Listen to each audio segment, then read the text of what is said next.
increases in that rate will be appropriate. In addition, we are continuing the process of significantly reducing the size of our balance sheet. I'll have more to say about today's monetary policy actions after briefly reviewing economic developments.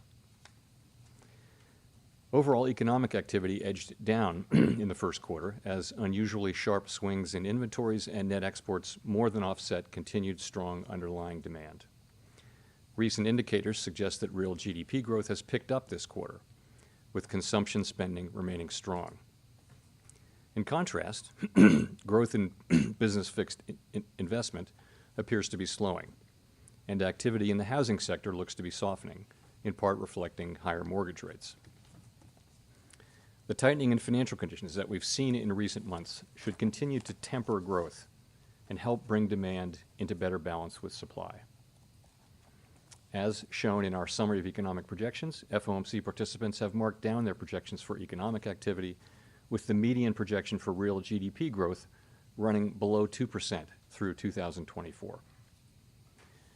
The labor market has remained extremely tight, with the unemployment rate near a 50-year low, job vacancies at historical highs, and wage growth elevated. Over the past 3 months, employment rose by an average of 408,000 jobs per month, down from the average pace seen earlier in the year, but still robust.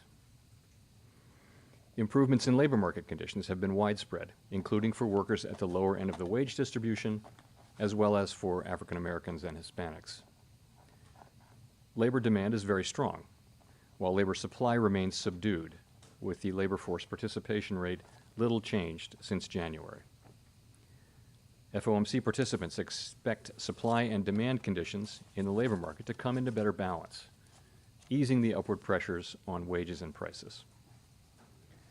The median projection in the SEP for the unemployment rate rises somewhat over the next few years, moving from 3.7% at the end of this year to 4.1% in 2024, levels that are noticeably above the March projections. Inflation remains well above our longer-run goal of 2%. Over the 12 months ending in April, total PCE prices rose 6.3%, excluding the volatile food and energy categories. Core prices rose 4.9%. In May, the 12-month change in the Consumer Price Index came in above expectations at 8.6%, and the change in the core CPI was 6%. Aggregate demand is strong. Supply constraints have been larger and long-lasting than anticipated, and price pressures have spread to a broad range of goods and services. The surge in prices of crude oil and other commodities that resulted from Russia's invasion of Ukraine is boosting prices for gasoline and food and is creating additional upward pressure on inflation. And COVID-related lockdowns in China are likely to exacerbate supply chain disruptions. FOMC participants have revised up their projections for inflation this year, particularly for total PCE inflation, given developments in food and energy prices. The median projection is 5.2% this year and falls to 2.6% next year and 2.2% in 2024. Participants continue to see risks to inflation as weighted to the upside. The Fed's monetary policy actions are guided by our mandate to promote maximum employment and stable prices for the American people. My colleagues and I are acutely aware that high inflation imposes significant hardship, especially on those least able to meet the higher costs of essentials like food, housing, and transportation. We are highly attentive to the risks high inflation poses to both sides of our mandate, and we're strongly committed to returning inflation to our 2% objective. Against the backdrop of the rapidly evolving economic environment, our policy has been adapting, and it will continue to do so. At today's meeting, the committee raised the target range for the federal funds rate by 0.75 percentage point, resulting in a 1.5 percentage point increase in the target range so far this year. The committee reiterated that it anticipates that ongoing increases in the target range will be appropriate. And we are continuing the process of significantly reducing the size of our balance sheet, which plays an important role in firming the stance of monetary policy. Coming out of our last meeting in May, there was a broad sense on the committee that a 0.5 percentage point increase in the target range should be considered at this meeting if economic and financial conditions evolved in line with expectations. We also stated that we were highly attentive to inflation risks and that we would be nimble in responding to incoming data and the evolving outlook. Since then, inflation has again surprised to the upside. Some indicators of inflation expectations have risen, and projections for inflation this year have been revised up notably. In response to these developments, the committee decided that a larger increase in the target range was warranted at today's meeting. This continues our approach of expeditiously moving our policy rate up to more normal levels, and it will help ensure that longer-term inflation expectations remain well anchored at 2%. As shown in the SEP, the median projection for the appropriate level of the federal funds rate is 3.4% at the end of this year, a percentage point and a half higher than projected in March, and 0.9 percentage point above the median estimate of its longer run value.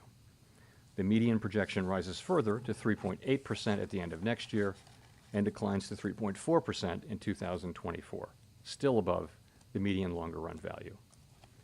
Of course, these projections do not represent a committee plan or decision, and no one knows with any certainty where the economy will be a year or more from now. Over coming months, we will be looking for compelling evidence that inflation is moving down, consistent with inflation returning to 2%. We anticipate that ongoing rate increases will be appropriate. The pace of those changes will continue to depend on the incoming data and the evolving outlook for the economy. Clearly, today's 75 basis point increase is an unusually large one, and I do not expect moves of this size to be common. From the perspective of today, either a 50 basis point or a 75 basis point increase seems most likely at our next meeting. We will, however, make our decisions meeting by meeting and will continue to communicate our thinking as clearly as we can. Our overarching focus is using our tools to bring inflation back down to our 2% goal and to keep longer-term inflation expectations well anchored. Making appropriate monetary policy in this uncertain environment requires a recognition that the economy often evolves in unexpected ways. Inflation has obviously surprised to the upside over the past year, and further surprises could be in store. We therefore will need to be nimble in responding to incoming data and the evolving outlook. And we will strive to avoid adding uncertainty to what is already an extraordinarily challenging and uncertain time. We are highly attentive to inflation risks and determined to take the measures necessary to restore price stability. The American economy is very strong and well positioned to handle tighter monetary policy. To conclude, we understand that our actions affect communities, families, and businesses across the country. Everything we do is in service to our public mission. We at the Fed will do everything we can to achieve our maximum employment and price stability goals. Thank you, and I look forward to your questions. Thank you. Howard Schneider with Reuters. Two related questions. Chair Powell, did you feel you boxed yourself in with the language you used at the last press conference on 50 basis point hikes in June and July? And would you please give us as detailed a sense as you can of what role you played in reshaping market expectations so quickly on Monday? So, as you know, we always aim to provide as much clarity as we can about our policy intentions, subject to the inherent uncertainty in the economic outlook, because we think monetary policy is more effective when market participants understand how policy will evolve, when they understand our objective function, our reaction function. And in the current highly unusual circumstances with inflation well above our goal, we think it's helpful to provide even more clarity than usual, again, subject to uncertainty in the outlook. So, and I think over the course of this year, financial markets have responded and have generally shown that they understand the path we're laying out. Of course, it remains data dependent, and so that's what we generally think about guidance, and that's why we offer it. And of course, when I offered that guidance at the last meeting, I did say that it was subject to the economy performing about in line with expectations. I also said that if the economy performed, if data came in worse than expected, then we would consider moving even more aggressively. So we got the CPI data and also some data on inflation expectations late last week. And we thought for a while, and we thought, well, this is the appropriate thing to do. So then the question is, what do you do? And do you wait 6 weeks to do it at the next meeting? And I think the answer is that's not where we are with this. So we decided we needed to go ahead, and so we did. And that's really how we made the decision. Gina?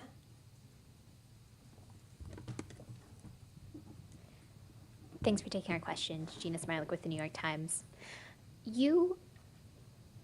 I guess I wonder if you could describe for us a little bit how you're deciding how aggressive you need to be. So obviously 75 today. What did 75 achieve that 50 wouldn't have, and why not just go for a full percentage point at some point? Sure. So if you take a step back, what we're looking for is compelling evidence that inflationary pressures are abating and that inflation is moving back down. And we'd like to see that in the form of a series of declining monthly inflation readings. That's what we're looking for. And by this point, we had actually been expecting to see clear signs of at least inflation flattening out and ideally beginning to decline. We've said that we'd be data dependent, focused on incoming data, highly attentive to inflation risks, the things that I mentioned to Howard moments ago. So contrary to expectations, inflation again surprised to the upside. Some indicators of inflation expectations have risen, and projections of this year have moved up notably. So we thought that strong action was warranted at this meeting, and today we delivered that in the form of a 75 basis point rate hike, as I mentioned. So what was the point of it really is this. We've been moving rates up expeditiously to more normal levels. And over the course of the 7 months since we pivoted and began moving in this direction, we've seen financial conditions tighten, and appropriately so. But the federal funds rate, even after this move, is at 1.6%. So again, the committee is moving rates up expeditiously to more normal levels, and we came to the view that we'd like to do a little more front-end loading on that. So I think that the SEP gives you the levels that people think are appropriate at given points in time. This was really about the speed with which you would get there.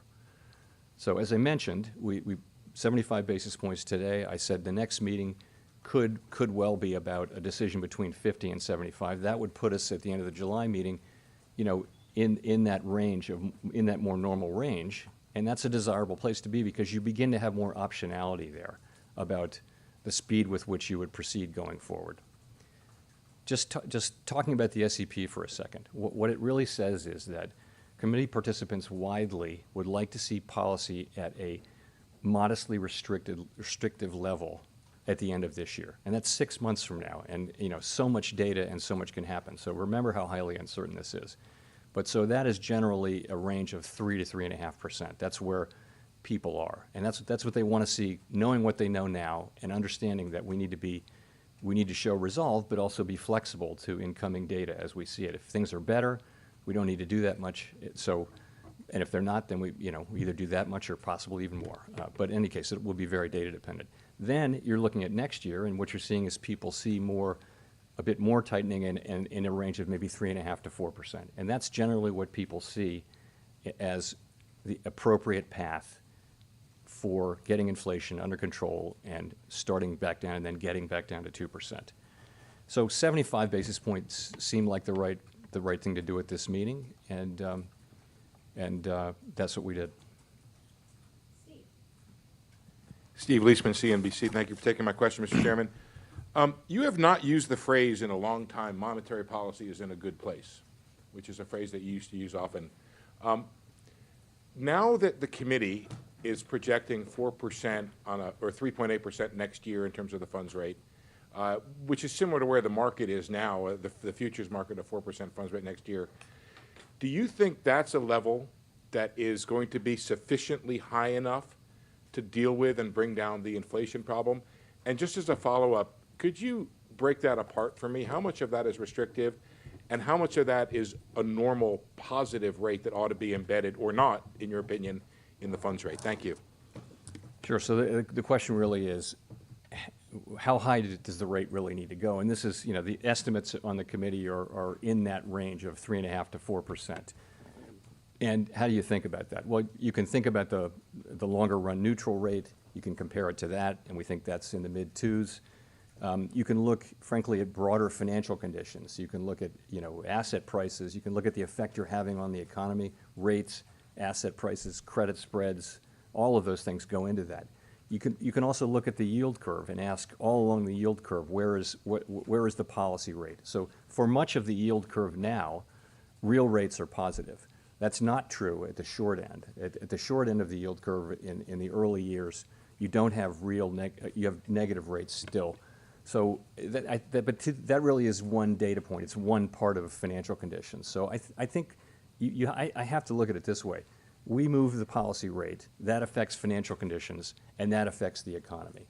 We have, of course, rigorous ways to think about it, but ultimately it comes down to, do we think financial conditions are in a place where they're having the desired effect on the economy? And that desired effect is, we'd like to see, demand moderating. Demand is very hot still in the economy. We'd like to see the labor market getting better in balance between supply and demand, and that can happen both from supply and demand. Right now, demand is substantially higher than available supply, though. So we feel that there's a role for us in moderating demand. Those are the things we can affect with our policy tools. There are many things we can't affect, and those would be, the things, the commodity price issues that we're having around the world due to the war in Ukraine and the fallout from that, and also just all of the supply side things that are still, pushing upward on inflation. So that's really how I think I would think about it. But this 3.8%, 4% get it done, because it gets the job done and breaking the back of inflation. I think it's certainly in the range of plausible numbers. I think we'll know when we get there, really. I mean, honestly, that would be, you would have positive real rates, I think, and inflation coming down by then. I think you'd have positive real rates across the curve. I think that the neutral rate is pretty low these days. So I would think it would, but you know what?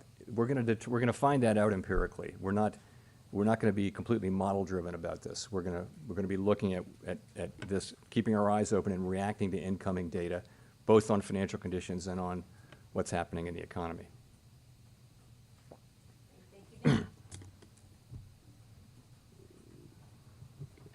Thanks. Nick Timmeros of the Wall Street Journal. Chair Powell, you've said that you like your policy to work through expectations, and now obviously this decision was something quite different from how you and almost all of your colleagues had set those expectations during the intermeeting period. And I know you just said that what changed was really the inflation data, the inflation expectations data, but I'm wondering, on the inflation expectations data, was there something you saw that was unsettling enough to risk eroding the credibility of your verbal guidance by doing something so different from what you had socialized before? So if you look at we look at a broad range of inflation expectations. So you've got the public, you've got surveys of the public and of experts, and you've also got market-based. And I think if you look across that broad range of data, what you see is that expectations are still in the place, very much in the place, where short-term inflation is going to be high, but comes down sharply over the next couple of years. That's really where inflation expectations are. And also, as you get away from this episode, they get back down close to 2%. And so this is really very important to us that remain the case. And I think if you look for most measures, most of the time, that's what you see. If we even see a couple of indicators that bring that into question, we take that very seriously. We do not take this for granted. We take it very seriously. So the preliminary Michigan reading, it's a preliminary reading. It might be revised. Nonetheless, it was quite eye-catching, and we noticed that. We also noticed that the index of common inflation expectations at the board has moved up after being pretty flat for a long time. So we're watching that, and we're thinking, this is something we need to take seriously. And that is one of the factors, as I mentioned, one of the factors in our deciding to move ahead with 75 basis points today was what we saw in inflation expectations. We're absolutely determined to keep them anchored at 2%. That was one of the reasons. The other was just the CPI reading. So if you saw a movement like that again, another tick up in inflation expectations, would that put a 75 or even 100 basis point increase in play at your next meeting? you know, I'll just say we're going to react to the incoming data and appropriately, I think. So I wouldn't want to put a number on what that might be. The main thing is to get rates up, and then pretty soon we'll be in an area where we're, I think, as you get closer to the end of the year, you're in a range where you've got restrictive policy, which is appropriate, 40-year highs in inflation. We think that policy is going to need to be restrictive, and we don't know how restrictive. So I think that's how we'll take it. Hi, Chair Powell. Neil Irwin from Axios. Thanks for taking our questions. The late-breaking kind of decision to go to 75 basis points, do you worry that that will make policy guidance a less effective tool in the future? And should we think of that as a kind of symmetrical reaction function if we start to get soft readings on inflation, or if the labor market starts to roll over? To take your second question first, yes. I mean, I think we're resolved to take this on, but we're going to be flexible in the implementation of it. Sorry, and your question was guidance. So again, the overall exercise is that we try to provide as much clarity about our policy intentions as we can, because we think that makes monetary policy work better. It's always a trade-off, because you have to live with that guidance. And so you do it, and it helps a lot of the time. I frankly think this year has been a demonstration of how well it can work. With us having really just done very little in the way of raising interest rates, financial conditions have tightened quite significantly through the expectations channel, as we've made it clear what our plans are. So I think that's been a very healthy thing to be happening. So, and I would hope that it's always going to be, any guidance that we give is always going to be subject to things working out about as we expect. And in this particular situation, we're looking for something specific, and that is progress on inflation. We want to see progress. We want to see inflation can't go down until it flattens out, and that's what we're looking to see. And if we don't see that, then that's the kind of thing that will cause, even if we don't see progress for a longer period, that could cause us to react. But we will soon enough. We will be seeing some progress at some point. And we'll react appropriately to that too. But I would like to think, though, that our guidance is still credible, but it's always going to be conditional on what happens. This is an unusual situation to get, some data late during blackout, very close to our meeting. Very unusual, to one that would actually change the outcome. So I've only seen, in my 10 years plus here at the Fed, I've only seen something like that, even close to that, 1 or 2 times. So I don't think it's something that'll come up a great deal.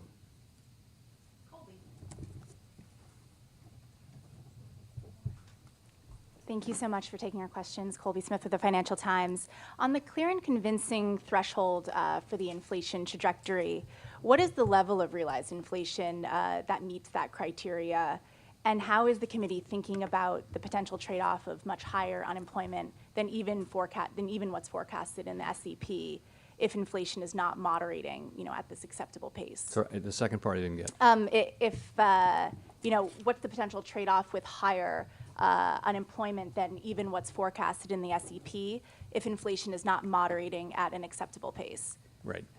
So what we want to see is a series of declining monthly readings for inflation, and we'd like to see inflation headed down.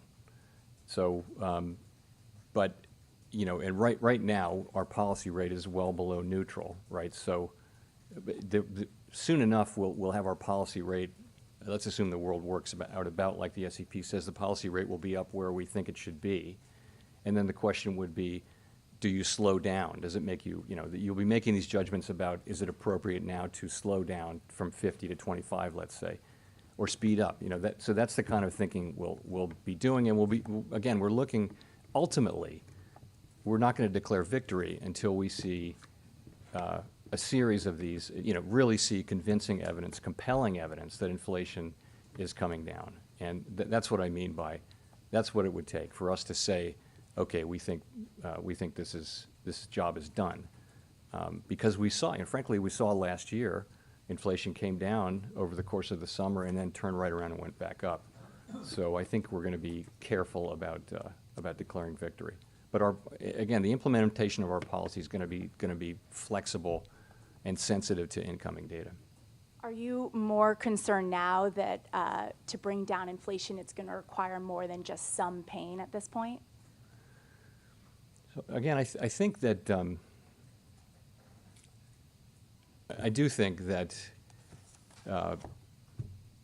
their objective, and this is what's reflected in the SEP, but our objective really is to bring inflation down to 2% while the labor market remains strong. I think that what's becoming more clear is that many factors that we don't control are going to play a very significant role in deciding whether that's possible or not. And there I'm thinking, of course, of commodity prices, the war in Ukraine, supply chain, things like that, where we really can't, the monetary policy stance doesn't affect those things. So, but having said that, there is a path. There's a path for us to get there. It's not getting easier. It's getting more challenging because of these external forces, and that path is to move demand down, and you have a lot of surplus demand in take for example in the labor market. So you have two job vacancies essentially for every person actively seeking a job, and that has led to a real imbalance in wage negotiating. You could get to a place where that ratio was at a more normal level, and you would expect to see those wage pressures move back down to a level where people are still getting healthy wage increases, real wage increases, but at a level that's consistent with 2% inflation. So that's a possibility, and you could say the same thing about some of the product markets where there's just excess capacity, and where the strong demand has gone into where they're capacity constrained, right? So you have effectively what we think of as a vertical supply curve or close to it. So demand comes in and it's very strong, and it shows up in higher prices, not higher quantities, not more cars, because they can't make the cars because they don't have the semiconductors. So in principle, that could work in reverse. When demand comes down, you could see, and it's not guaranteed, but you could see prices coming down more than the typical economic relationships that you see in the textbooks would suggest because of the unusual situation we're in on the supply side. So there's a pathway there. It is not going to be easy, and again, it's our objective, but as I mentioned, it's going to depend to some extent on factors we don't control.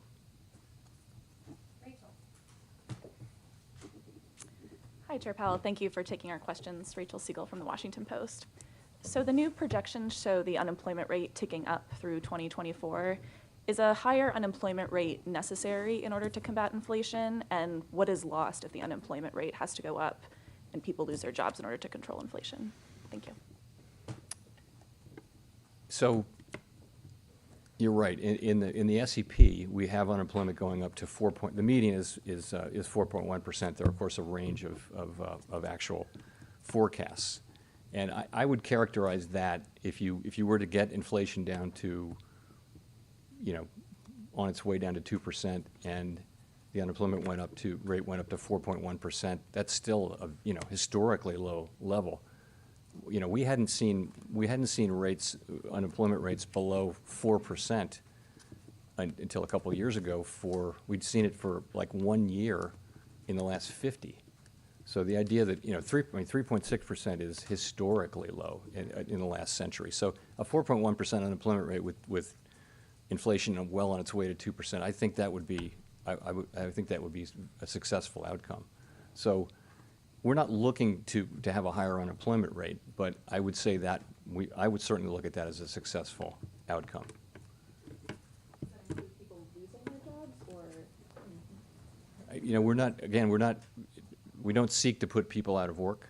Of course, we never think too many people are working and fewer people need to have jobs. But we also think that you really cannot have the kind of labor market we want without price stability. And we have to go back and establish price stability so we can have that kind of labor market. And that's a labor market where, where workers are getting wage increases. Maybe the workers at the lower end of the spectrum are getting the biggest wage increases, as they were before the pandemic. where participation is high, where there's lots of job opportunities, where it's just a really, I mean, the labor market we had before the pandemic that's what we want to get back to. And you see, you know, disparities between various groups at historic lows. We'd love to get back to that place. But to get there, it's not going to happen with, you know, with the levels of inflation we have. So we have to restore that. And it really is in service in the medium and longer term of the kind of labor market we want and hope to achieve.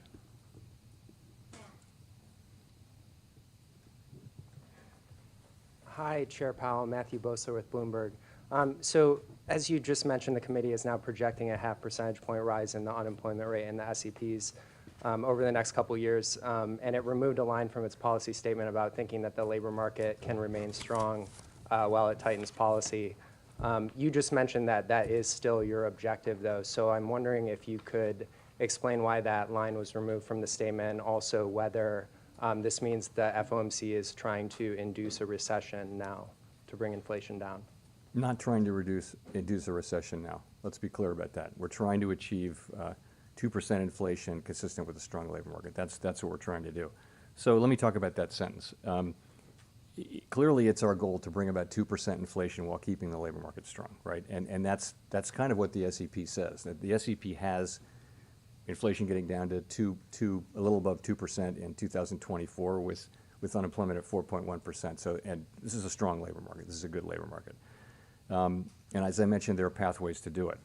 But those pathways have become much more challenging due to factors that are not under our control. Again, thinking here of the fallout from the war in Ukraine, which has brought a spike in, you know, prices of energy, food, fertilizer, industrial chemicals, and also just the supply chains more broadly, which have been larger or longer lasting than anticipated. So the sentence that we deleted said that we believe that appropriate monetary policy effectively alone can bring about the result of 2% inflation with a strong labor market.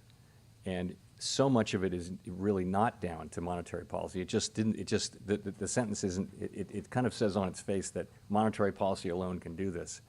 And that just didn't seem appropriate, so we took the sentence out. And given the new projections for the unemployment rate, could you talk a little bit about what accounts for, you know, such reduced confidence against, say, a month ago or 3 months ago that inflation will largely normalize on its own as these supply side issues get worked out? Thanks. Well, yeah, I think you've seen, again, we've been expecting progress, and we didn't get that. We got sort of the opposite. So I also think the situation, really since the, you know, the consequences of the Ukraine war become more and more clear, what you're seeing is the situation getting more difficult. And you look around the world, I mean, lots of countries are looking at inflation of 10%. And it's largely due to commodities prices. But all over the world, you're seeing these effects. And so, and we're seeing them here. Gas prices, you know, all-time highs and things like that. That's not something we can do something about. So that is really, and by the way, headline inflation is important for expectations. The public's expectations, why would they be distinguishing between core inflation and headline inflation? Core inflation is something we think about because it is a better predictor of future inflation. But headline inflation is what people experience. They don't know what core is. Why would they? They have no reason to. So expectations are very much at risk due to high headline inflation. So it's become, the environment has become more difficult, clearly, in the last 4 or 5 months. And hence the need for the policy actions that we took today, hence our resolution to, you know, to get rates up and ultimately get them to where we think they need to be in coming months. Thanks, Chair Powell. Edward Lawrence with Fox Business. I want to ask you, you talked about CPI going to 8.6%. The retail sales surprised the market by falling, and then revisions to the previous months were down. Are you hearing from contacts about consumers slowing spending or changing their habits? So we're of course watching very, very carefully for that, and you know, looking at the retail sale, the big store numbers and all that kind of thing. And so, but I think the fair summary of what we see is you see continuing shifts in consumption. You see some things sales going down, but overall, spending is very strong. The consumer's in really good shape financially. their spending. There's no sign of a broader slowdown that I can see in the economy. People are talking about it a lot. Consumer confidence is very low. That's probably related to gas prices, and also just stock prices to some extent for other people. But that's what we're seeing. We're not seeing a broad slowdown. We see job growth slowing, but it's still at quite robust levels. We see the economy slowing a bit, but still growth levels, healthy growth levels. So then as you are raising rates in this economy, how closely are you watching consumer spending, or is there another indicator that you're watching more closely? It would be hard to watch anything much more closely than we watch consumer spending, but we watch everything. You know, we watch business fixed investment, which actually has softened a bit. You know, we're responsible for watching everything, but you know, consumption is 60-some% of the economy, 2/3 of the economy, so naturally we spend a lot of time on that. And again, there's a lot going on. There are a lot of flows back and forth, but ultimately it does appear that the U.S. economy is in a strong position and well positioned to deal with higher interest rates. Thank you, Mr. Chairman. Michael McKee from Bloomberg Radio and Television. Are you targeting headline inflation now or core inflation? In other words, how far would you chase oil prices if they keep going up, if that's going to be the component that drives expectations? Would you risk recession for a headline rate if the core rate is holding steady or starting to go down? So we're responsible for inflation in the law, and inflation means headline inflation. So that's our ultimate goal. We, of course, like all central banks do, look very, very carefully at core inflation because it's a much better predictor, and it's a much better predictor of where inflation is going, and it's also more relevant to our tools. As I mentioned, the parts that don't go into core are mostly outside the scope of our tools, so we look at that. But you know, the current situation is particularly difficult because of what I mentioned about expectations. We can't affect. Really, I mean, the energy prices are set by global commodity prices. And most of food, not all of it, but most food prices are pretty heavily influenced by global commodity prices too, also other things. So we can't really have much of an effect, but we have to be mindful of the potential effect on inflation expectations from headlines. So it's a very difficult situation to be in. And we can't do much about the difference between the elements that make up headline that are not in core. Could I just, as a follow-up, get a clarification on the SEP? When the members gave their forecasts, when were they inserted into the record? Were they revised after the CPI or Michigan numbers came out? In other words, does the SEP as we have it now reflect the same factors that led you to go to a 75 basis point move? The SEP is of one piece. It reflects all of the economic readings. It also reflects the 75 basis point increase. This is important. So people had that in hand when their SEPs were submitted. So in other words, it's not in addition to what's in the SEP. The SEP, everyone's SEP reflects their thinking about this rate increase and what's going forward.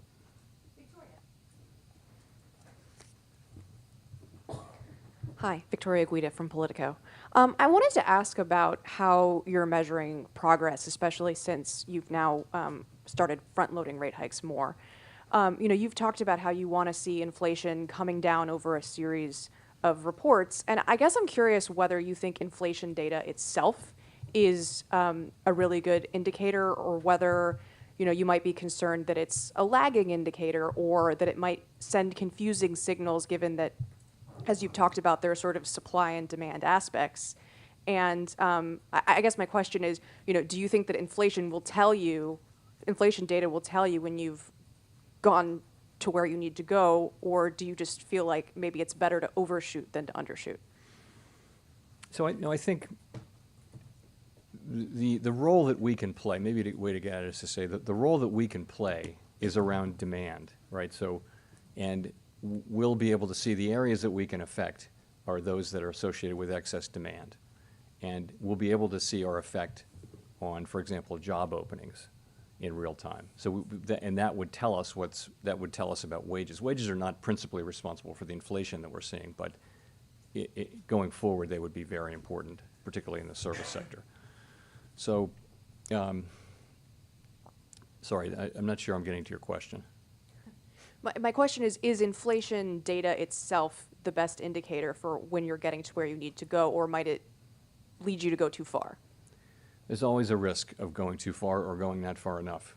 And it's going to be a very difficult judgment to make, or maybe not. Maybe it'll be really clear.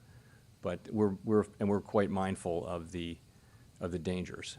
But I will say the worst mistake we could make would be to fail, which it's not an option. You know, we have to restore price stability. We really do, because everything, it's the bedrock of the economy. If you don't have price stability, the economy is really not going to work the way it's supposed to. It won't work for people. Their wages will be being eaten up. So we want to get the job done. This inflation happened relatively recently. We don't think that it's affecting expectations in any kind of fundamental way. We don't think that we're seeing a wage price spiral. We think that the public generally sees us as very likely to be successful in getting inflation down to 2%, and that's critical. It's absolutely key to the whole thing that we sustain that confidence. So that's how we're thinking about it.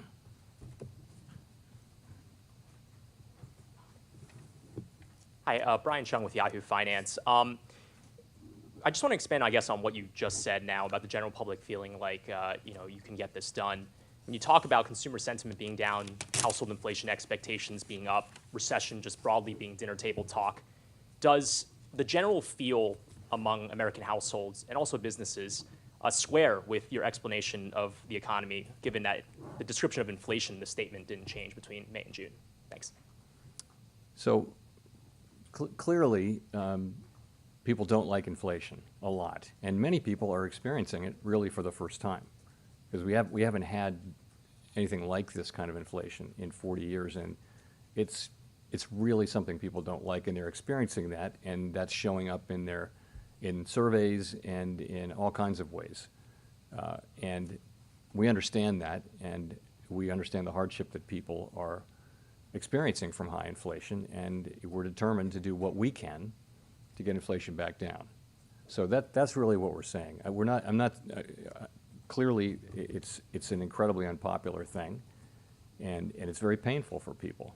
So, I guess what I'm saying is the really critical question from the perspective of doing our job is making sure that the public does have confidence that we have the tools and will use them, and they do work to bring inflation back down over time. It will take some time, we think, to get inflation back down, but we will do that.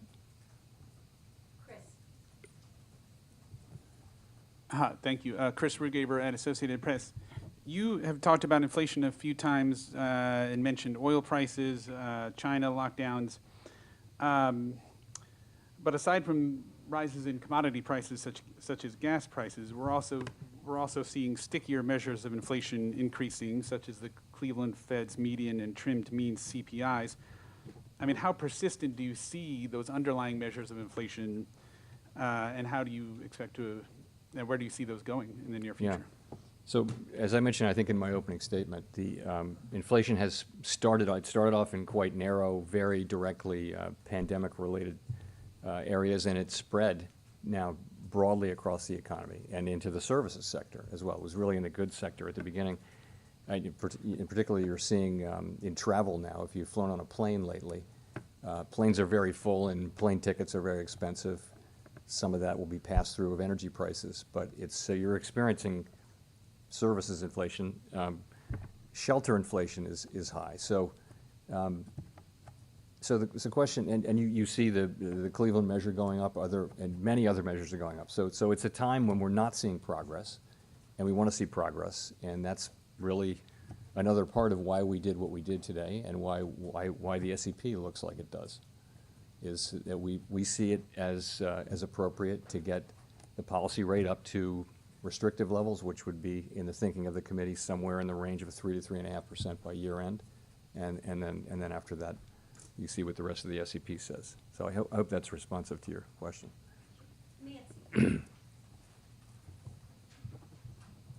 Hi, Chair Powell, Nancy Marshall-Genzer with Marketplace. Do you still think a softish landing is possible, and how would you define that at this point, considering the revised projections for unemployment, GDP, inflation? So I think what's in the SEP would certainly meet that test. You know, if you see, you're looking at getting back down to almost a 2% inflation by 2024, and the unemployment rate is still as low as 4.1%. That would be, I would call that as meeting that test. Do I still think that we can do that? I do. I don't want to be the handicapper here. That is our objective. And I do think it's possible. Like I said, though, I think that events of the last few months have raised the degree of difficulty, created great challenges. And again, the answer to the question, can we still do it, there's a much bigger chance now that it'll depend on factors that we don't control, which is, you know, fluctuations and spikes in commodity prices could wind up taking that option out of our hands. So we just don't know. But we're focused on, very, very focused on getting inflation back down to 2%, which we think is essential for the benefit of the public, and also to put us on a path back to a sustainably strong labor market like the one we had before the pandemic.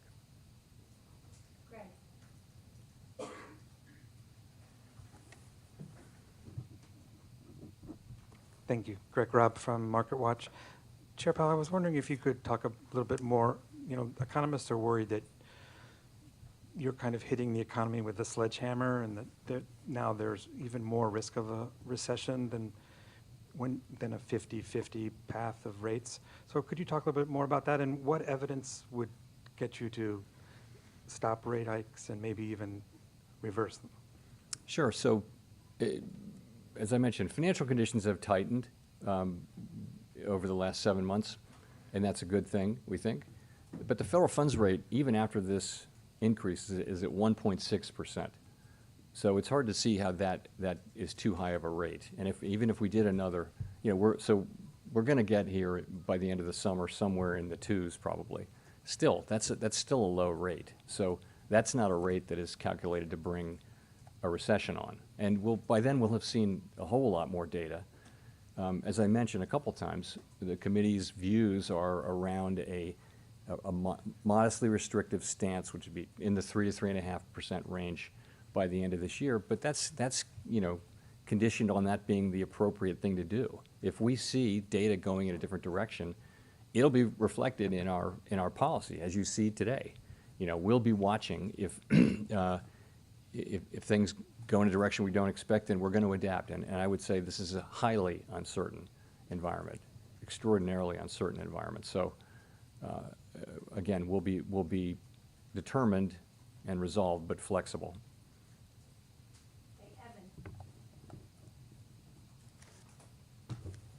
Evan Reiser, Market News International. Thank you, Chair Powell. I was wondering if the Fed has initiated a review of the conduct of monetary policy over the last 2 years or so, given the inflation, and will that be shared with the public? And then secondly, given the illiquidity and extraordinary volatility in financial markets, are you concerned that QT will make that worse? Sorry, what was your question on QT? Just given the illiquidity and extraordinary volatility in financial markets, whether QT will make things worse. So, of course, we've been looking, you know, very carefully and hard at why inflation picked up so much more than expected last year and why it proved so persistent. It's hard to overstate the extent of interest we have in that question, morning, noon, and night. So, but you have to understand the context. Really the context is this: for, you know, decades before the pandemic and the reopening, you had a world where inflation was dominated by disinflationary forces such as declining population or aging demographics, let's call it that, globalization enabled by technology, other factors, low productivity. So, and you know, that's how all the models work. It is, you know, decades and decades of data they look at that. It's a very flat Phillips curve work, and the supply shocks tend to be transient, right? So we have now experienced an extraordinary series of shocks, if you think about it. The pandemic, the response, the reopening, inflation, followed by the war in Ukraine, followed by shutdowns in China, the war in Ukraine potentially having effects for years here. So we're aware that a different set of forces are driving the economy. We have been, obviously, for quite a while, that these forces are different. Inflation's behaving differently. And in our thinking, it really is a question of very strong demand, but you couldn't get this kind of inflation without a change on the supply side, which is there for anybody to see, which is these blockages and shortages and people dropping out of the labor force and things like that. So that's how we're looking at it. And we've done a lot of work internally on and thinking about what all that means. The thing is, you don't know whether those forces are, what extent are they going to be sustained? In other words, will we go back to a world that looks a little more like the old world, or are we really going to be in a world where major supply shocks go on and on? The history is you see these waves of supply shocks, as you did in the 70s, and then they go away, and sort of there's a new normal and things settle down. But honestly, we don't know what that's going to be. In the meantime, we have to find price stability in this new world and maximum employment in this new world where clearly inflationary forces you're seeing them everywhere. Again, if you look around the world at where inflation levels are, it's absolutely extraordinary. It's not just here. In fact, we're sort of in the middle of the pack, although I think we have, of course, a different kind of inflation than other people have, and partly because our economy is stronger and more highly recovered. So that's what we're doing. We've done a lot of introspection and work on that. And sorry, on QT, we've communicated really clearly to the markets about what we're going to do there. Markets seem to be okay with it. We're phasing in. Treasury issuance is down quite a lot from where it's been. So I have no reason to think, markets are forward-looking and they see this coming. I have no reason to think it will lead to illiquidity and problems. It seems to be kind of understood and accepted at this point. Thanks. For the last question, we'll go to Mark. Mr. Chairman, Mark Hamrick with Bankrate. Wonder what your assessment is about the outlook for the housing market, given the years-long increase in home prices and now the sharp rise in mortgage rates. And all that, of course, given the heightened sensitivity around the housing market, given the fact that it was a trigger for the great financial crisis over a decade ago. Thank you. Sure. So rates were very low. A good place to start is that rates were very, very low for quite a while because of the pandemic and the need to do everything we could to support the economy when unemployment was 14% and the true unemployment rate was well higher than that. So, and that was rates are low, and now they're coming back up to more normal or above levels. So in the meantime, while rates were low and while demand was really high, obviously demand for housing changed from wanting to live in urban areas to some extent to living in single-family homes in the suburbs, famously, and so the demand was just suddenly much higher, and low. So we saw prices moving up very, very strongly for the last couple of years. So that changes now, and rates have moved up. We're well aware that mortgage rates have moved up a lot, and you're seeing a changing housing market. We're watching it to see what will happen. How much will it really affect residential investment? Not really sure. How much will it affect housing prices? Not really sure. It's, obviously we're watching that quite carefully. You would think over time, so there's a tremendous amount of supply in the housing market of unfinished homes. And as those come online, whereas the supply of finished homes, the inventory of finished homes that are for sale is incredibly low, historically low. So that it's still a very tight market. So prices may keep going up for a while, even in a world where rates are up. So it's a complicated situation. We watch it very carefully.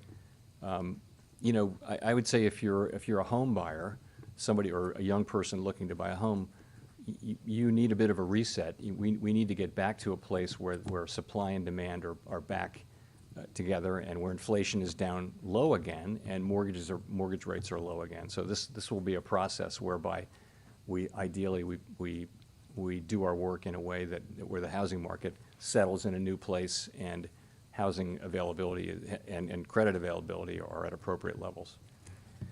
So thank you very much.